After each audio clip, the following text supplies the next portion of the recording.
Springtime in a Small Town may be the most beautifully shot film I've ever seen. It is the only film I've ever seen that has made me question the conventions of filmmaking. The 2002 film, a remake of the 1948 Spring in a Small Town, was shot by acclaimed cinematographer Mark Lee Ping-Bing, also known for In the Mood for Love.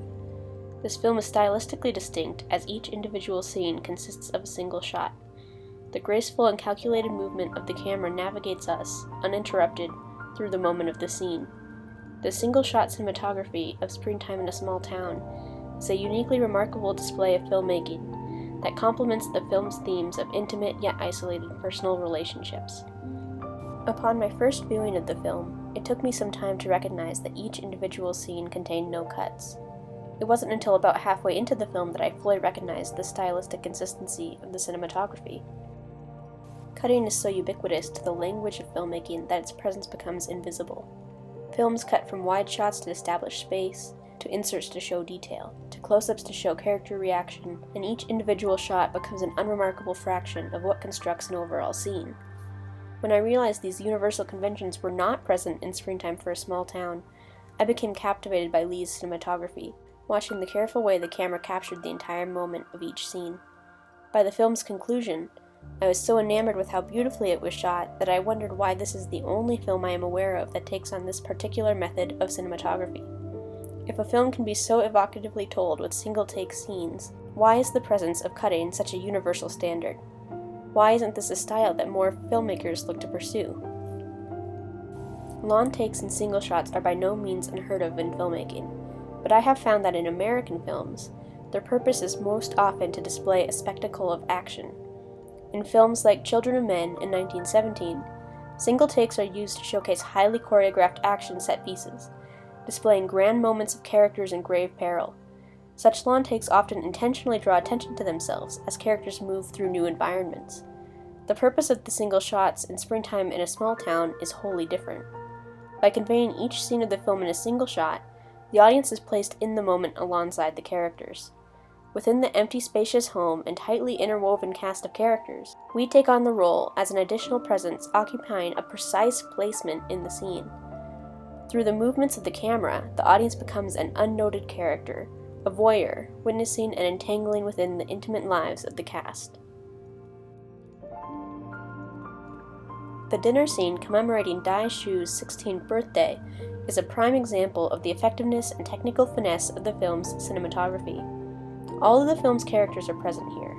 Naturally, the audience as the camera is included among them. We see the technical complexity that goes into filming such a scene in one shot.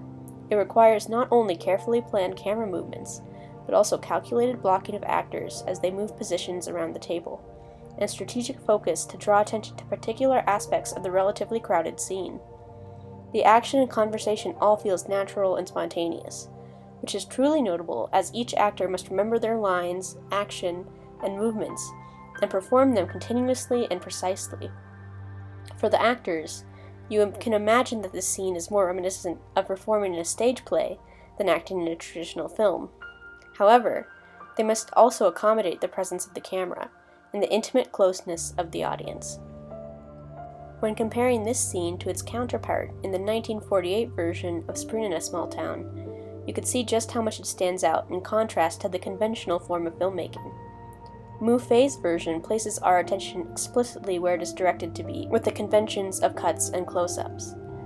While it still makes for a well-shot and effective scene, the impact is different from that sparked by Lee's cinematography. In Lee's rendition, our attention is still drawn where it needs to be, but it is done in a way where it feels our own gaze is guiding us there, rather than having elements placed directly in front of us.